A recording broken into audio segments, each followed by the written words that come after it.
ओम शांति। आज 6 जुलाई 2026 के बाबा के अनमोल मधुर महावाक्य सुनेंगे। शिव बाबा की याद से आत्मा पवित्र और शक्तिशाली बनती है। पवित्रता के बिना ज्ञान की धारणा संभव हो नहीं सकती। स्वराज्य का आधार पवित्रता है। जितनी आत्मा पवित्र बनेगी उतना ही राज्य भाग्य का फाउंडेशन अटल होगा। परमपिता परमात्मा स्वयं राजयोग सिखलाकर 21 जन्मों का सुख और विश्व की बादशाही का अधिकार देते हैं। ऐसा योग हो कि अंत समय में किसी व्यक्ति या वस्तु की नहीं, केवल एक शिव बाबा की स्मृति रहे। ओम शांति। सुनते हैं बाबा के अनमोल मधुर महावाक्य। बाबा कहते हैं, मीठे बच्चे, जीते जी इस शरीर से अलग हो जाओ। अशरीरी बन बाप को याद करो। इसको ही कहा जाता है डेड साइलेंस। प्रश्न है, तुम बच्चे अभी अपना फाउंडेशन मजबूत कर रहे हो। मजबूती किस आधार से आती है? उत्तर है पवित्रता के आधार से। जितना जितना आत्मा पवित्र अर्थात सच्चा सोना बनती जाती, उतनी मजबूती आती। बाबा अभी स्वराज्य का फाउंडेशन इतना मजबूत डालते हैं, जो आधा कल्प उस फाउंडेशन को कोई हिला नहीं सकता। तुम्हारे राज्य को कोई छीन नहीं सकता। गीत बजी। ओम नमो शिवाय। ओम शांति। बाबा कहते हैं, मुझे याद करो, अर्थात अशरीरी बनो, अर्थात डेड साइलेंस। जैसे मनुष्य मरते हैं तो डेड साइलेंस हो जाती है। कहते हैं, इनका शरीर शांत हो गया। शरीर और आत्मा अलग हो गई, खत्म हो गया। यहाँ भी तुम बच्चे जब बैठते हो तो इसको डेड साइलेंस कहा जाता है। जीते जी अशरीरी बन जाओ। अपने को आत्मा समझो। बाप को याद करो। तुम जानते हो यह सच्ची शांति है। वो लोग शांति को नहीं जानते। डेड साइलेंस का अर्थ तो जानते ही नहीं। डेड साइलेंस क्यों कहते हैं? याद दिलाते हैं, वह मर गया, शांत हो गया। तुम भी मर जाओ, तुम भी शांत हो जाओ। बड़े बड़े लोग गांधी की समाधि पर जाते हैं, वहां जाकर कहेंगे डेड साइलेंस, अर्थात शांति में बैठो। तुमको भी मालूम है हम आत्मा शांत स्वरूप हैं, दुनिया को पता ही नहीं। हम अपने स्वरूप में टिक जाते हैं। हमारा स्वधर्म है शांत, हमारी आत्मा शांत स्वरूप है। उनको यह पता ही नहीं, इसलिए शांति मांगते हैं। आत्मा कहती है शांति चाहिए। आत्मा अपने स्वधर्म को भूली हुई है। वास्तव में आत्मा का धर्म ही शांत है। फिर आत्मा क्यों कहती है अशांति है? अशरीरी हो, बैठ जाओ। वह तो हठ से प्राणायाम चढ़ा देते हैं तो जैसे मर जाते हैं। उसको कहा जाता है आर्टिफिशियल शांति। तुम बच्चों को तो पता है हमारा स्वधर्म शांत है। तुम आत्मा स्वराज्य ले रही हो। आत्मा ही सब कुछ बनती है। आत्मा बैरिस्टर बनती है। आत्मा कहती है हमको राज्य चाहिए। आगे भी राज्य लिया था बाप से, अब फिर लेने आए हैं। मनुष्य देह अभिमान में है तो दुख में है।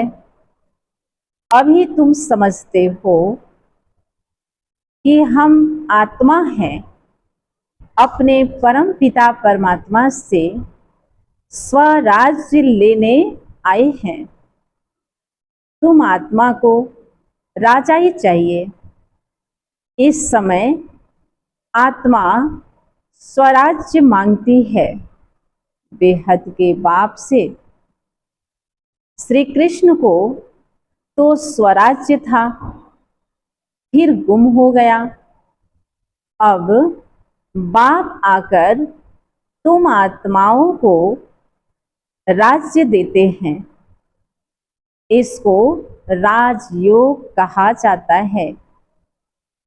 परम पिता परमात्मा राजयोग सिखलाते हैं।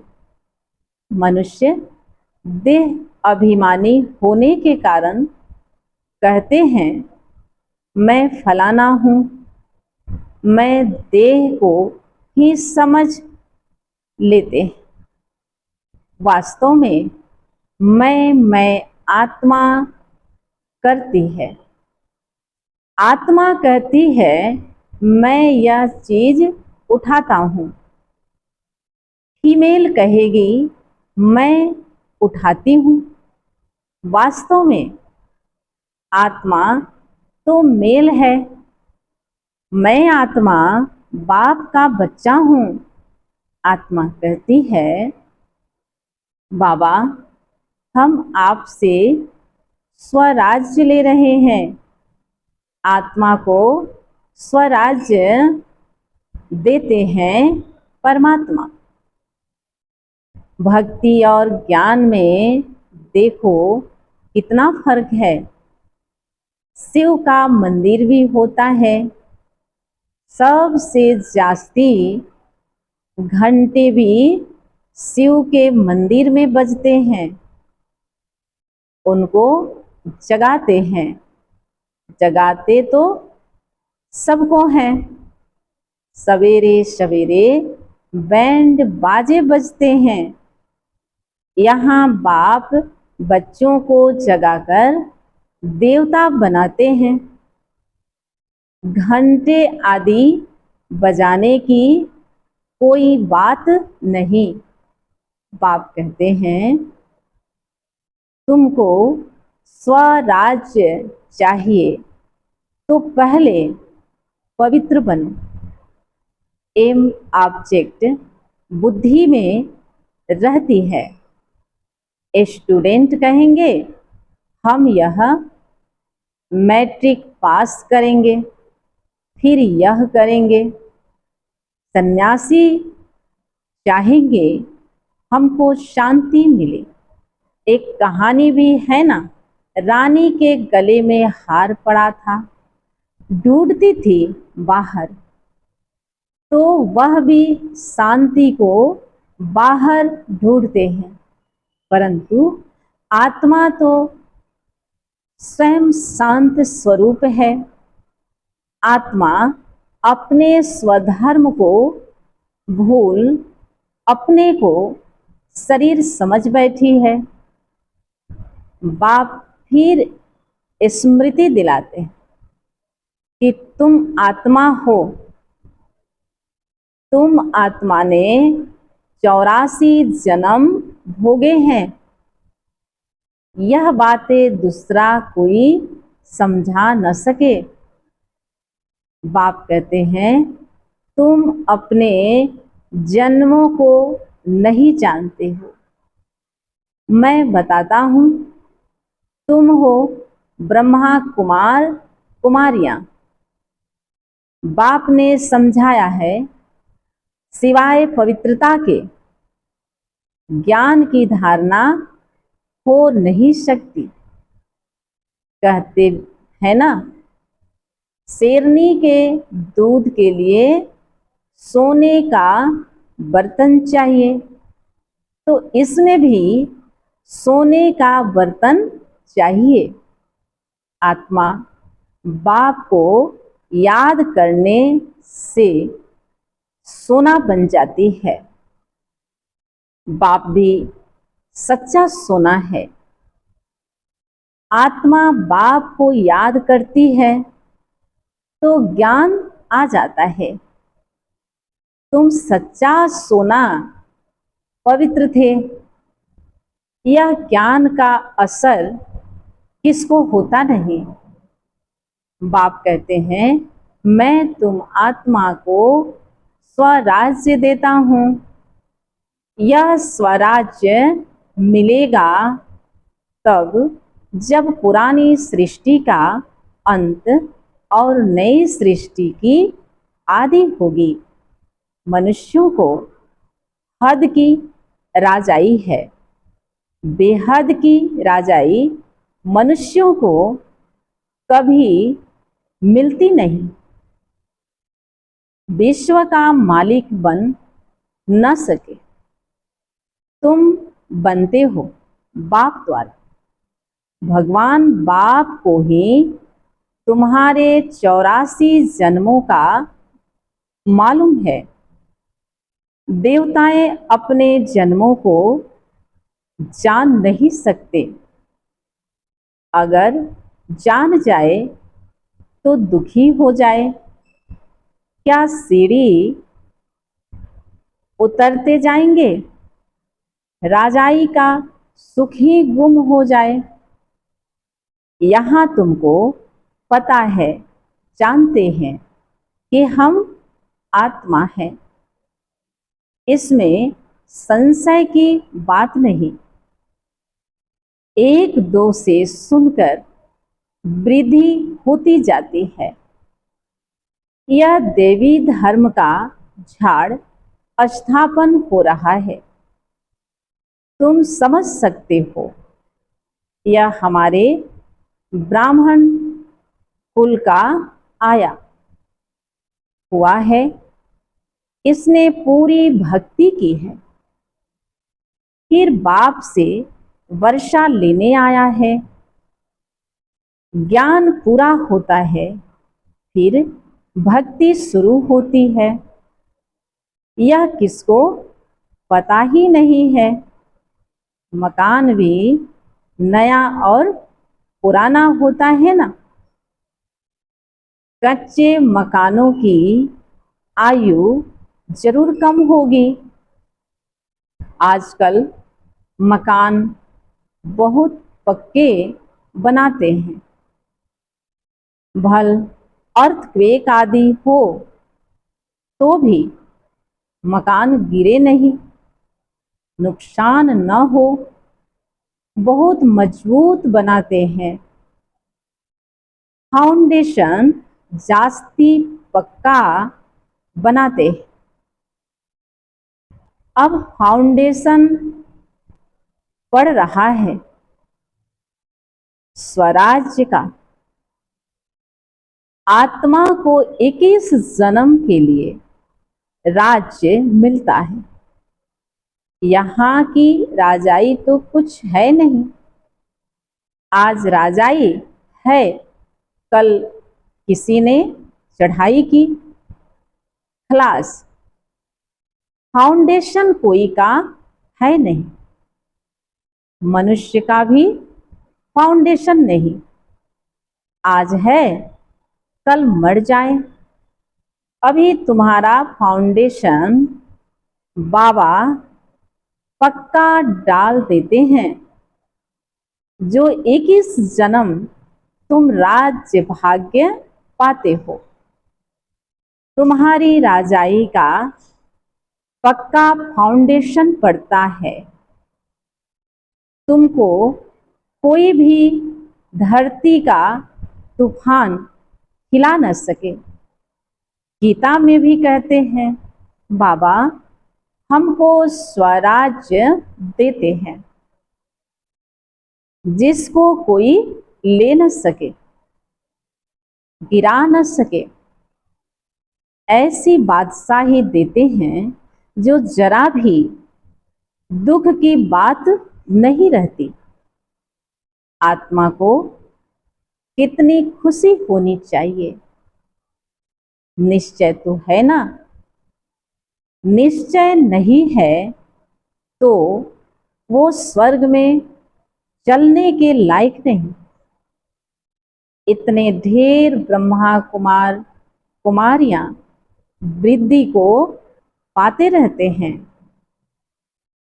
तुम जानते हो, ज्ञान सागर पतित पावन हमको पढ़ाकर राजयोग सिखा रहे हैं।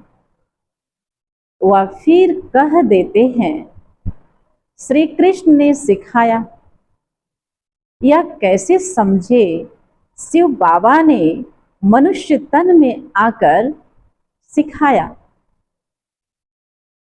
भारत ही पवित्र था, अब अपवित्र पतित है।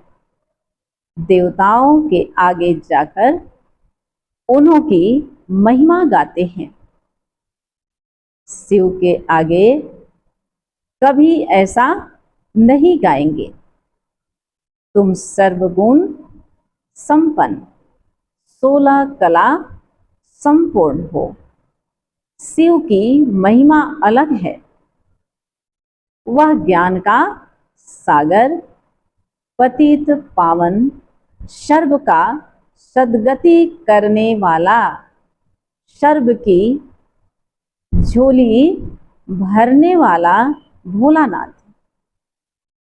ऐसे बाप को सब भूले हुए हैं। परम पिता परमात्मा को बुलाते हैं कि आकर दुख हरो, सुख दो। सुख करता दुख हरता तो एक ही है। उनकी ही श्रेष्ठ मत है। वह है श्री श्री भगवान की मत, जिससे तुम बच्चे भी श्रेष्ठ बनते हो। गवर्नमेंट भी कहती है कि भ्रष्टाचारी दुनिया है। अब श्रेष्ठ कौन बनाए, पता ही नहीं पड़ता है।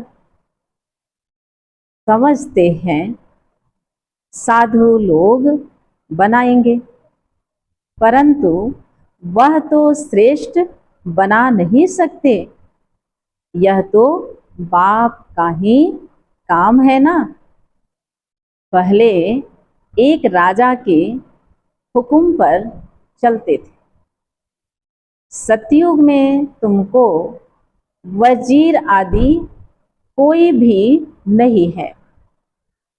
बादशाह में भी ताकत रहती है, वजीर का नाम गाया ही नहीं जाता। तुम समझते हो हमने विश्व का मालिक बन राज्य चलाया था, ऐसे ही जाकर चलाना है जैसे चलाया था। बरोबर सतयुग में लक्ष्मी नारायण का राज्य था। हर एक को अपनी अपनी राजधानी मिलेगी। श्री कृष्ण को अपनी राजधानी होगी। दूसरे भी राजाएं होते हैं ना, कम से कम 8 तो हैं। फिर 8 है व 108 है, आगे चल पता पड़ जाएगा। ऐसे नहीं कि जो पिछाड़ी में ज्ञान देना है वह अभी देंगे, जो जिएंगे बाप ज्ञान देते रहेंगे। देना ही है, ड्रामा में नूद है। परमात्मा का अभी पार्ट है, यह ज्ञान देने का पार्ट अभी नुधा हुआ है। बाप कहते हैं आगे चल, तुम बहुत समझने वाले हो। दिन प्रतिदिन समझाते रहते हैं, यह भी पता चले कि हम वहाँ राजधानी कैसे करते हैं, स्वयंवर कैसे होता है। तुम ध्यान में जाते हो, वैकुंठ में जाकर देखते भी हो कैसे वहाँ सोने के महल हैं, सोना ही सोना है। अपने को पारसपुरी में देखते हो, सोने की ईंटों के मकान बन रहे हैं। समझते हैं थोड़ी ईंटें ले जाएंगे, फिर उतरते हो तो अपने को यहाँ देखते हो। मीरा भी ध्यान में अपने को रास करते श्री कृष्ण के साथ देखती थी। तुम सूक्ष्म वतन में जाते हो, वहाँ हड्डी मांस नहीं होता, फरिश्ते बन जाते हैं। ब्रह्मा का भी सूक्ष्म शरीर देखने में आता है, यही फरिश्ता बन जाते हैं। तुम बगीचा आदि देखते हो, यह बाप साक्षात्कार कराते हैं। तुम कहते हो बाबा हमको सुबीरस पिलाते हैं। अब सूक्ष्म वतन में तो पिला न सके। फल फूल वैकुंठ में बड़े फर्स्ट क्लास होते हैं, सूक्ष्म वतन में तो बगीचा नहीं होगा। तुम बतलाते हो कि बगीचे में गए, फिर वहाँ प्रिंस था, वह तो वैकुंठ हो गया ना। वैकुंठ के वैभव यहाँ मिल न सके, वहाँ तो फर्स्ट क्लास वैभव होते हैं। बाप कहते हैं हम तुमको वैकुंठ का मालिक बनाते हैं, यहाँ तो दुख ही दुख है। कोई ऐसा मनुष्य नहीं जो ऐसा न कहे कि हे भगवान दुख से छुड़ाओ। दुख में ही याद करते हैं, श्री कृष्ण के पुजारी कहेंगे कृष्ण कहो, हनुमान के पुजारी हनुमान की जय हो बोलेंगे। यहाँ बाप कहते हैं निरंतर मुझ बाप को याद करो, ऐसा याद करो जो अंत काल कोई की स्मृति न रहे। काशी कलवट खाते थे, उसमें किए हुए पापों की ऐसी महसूसता आती है जैसे जन्म जन्मांतर की सजाएं भोगते हैं। बहुत पाप किए हैं, इसको कहा ही जाता है पाप आत्माओं की दुनिया। आत्मा पापी है, आत्मा ही बाप को बुलाती है, हे परम पिता परमात्मा, हे परम धाम के रहने वाले बाबा। उनका असली नाम तो एक ही है, वह है आत्माओं का बाप। रुद्र के साथ शालिग्राम शब्द शोभता नहीं। शिव और शालिग्राम शोभता है। शिव का मिट्टी का लिंग बनाते हैं तो शालिग्राम भी बनाते हैं। पतित पावन तो वही है ना। यहाँ यज्ञ भी रचते हैं। भारत सबसे ऊंच है, परंतु देवता धर्म को भूल गए हैं। तुम्हारा आदि सनातन देवी देवता धर्म है, वह तो चला आना चाहिए। हिंदू कोई धर्म थोड़ी ही है। देवता धर्म वाले ही सतो रजो तमो में आते हैं। जब तमो में आ जाते हैं तो अपने को देवता कह नहीं सकते। वास्तव में हिंदू तो धर्म है नहीं। तो समझाया जाता है कि तुम देवी देवता बन सकते हो, आकर समझो। तो कह देते फुर्सत कहाँ है। बाप कहते हैं हम तुमको अपना बनाते हैं, शांति और सुख का वर्षा देने लिए। सतयुग में एक ही घर में बीमार दुखी होते नहीं। नाम ही है स्वर्ग, वहां सब सुखी रहते। बाप से तुम सदा सुख का वर्षा लेने आए हो। तुमको ज्ञान मिला है। कहते हैं बाबा आप पतित पावन हो, हमको भी पावन बनाओ। बाप के साथ तुम बच्चे भी खुदाई खिदमतगार बनते हो। अच्छा, मीठे मीठे सिक्के लदे बच्चों प्रति माता पिता बाप दादा का याद प्यार और गुड मॉर्निंग। रूहानी बाप की रूहानी बच्चों को नमस्ते। हम रूहानी बच्चों की रूहानी माता पिता बाप दादा को याद प्यार और गुड मॉर्निंग, नमस्ते नमस्ते नमस्ते। धारणा के लिए मुख्य सार है।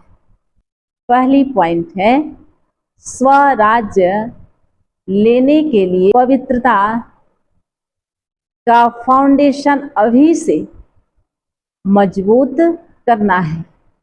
जैसे बाप पतित पावन है, ऐसे बाप समान पावन बनना है।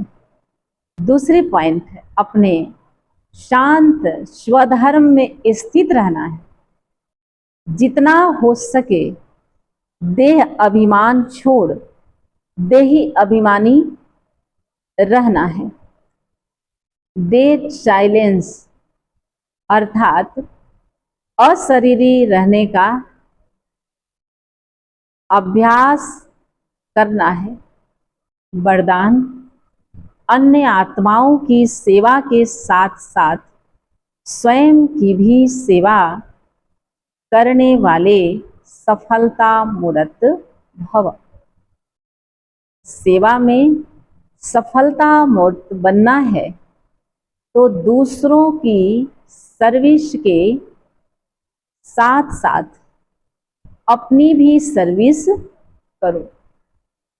जब कोई भी सर्विस पर जाते हो तो ऐसे समझो कि सर्विस के साथ साथ अपने भी पुराने संस्कारों का अंतिम संस्कार करते हैं। जितना संस्कारों का संस्कार करेंगे उतना ही सत्कार मिलेगा। सभी आत्माएं आपके आगे मन से नमस्कार करेगी, लेकिन बाहर से नमस्कार करने वाले नहीं बनना, मानसिक नमस्कार करने वाले बनना। स्लोगन है, बेहद की सेवा का लक्ष्य रखो तो हद के बंधन हट जाएंगे। ये अव्यक्त इशारे। ज्वाला स्वरूप स्थिति में रह शक्तिशाली याद का अनुभव करो। जब तक आपकी याद ज्वाला रूप नहीं बनती तब तक यह विनाश की ज्वाला भी संपूर्ण ज्वाला रूप नहीं लेती। यह भड़कती है फिर शीतल हो जाती है, क्योंकि ज्वाला मूर्त और प्रेरक आधार मूर्त। आत्माएं अभी स्वयं ही सदा ज्वाला रूप नहीं बनी है। अब ज्वाला रूप बनने का दृढ़ संकल्प लो और संगठित रूप में मन बुद्धि की एकाग्रता द्वारा पावरफुल योग वाइब्रेशन चारों ओर फैलाओ। ओम शांति।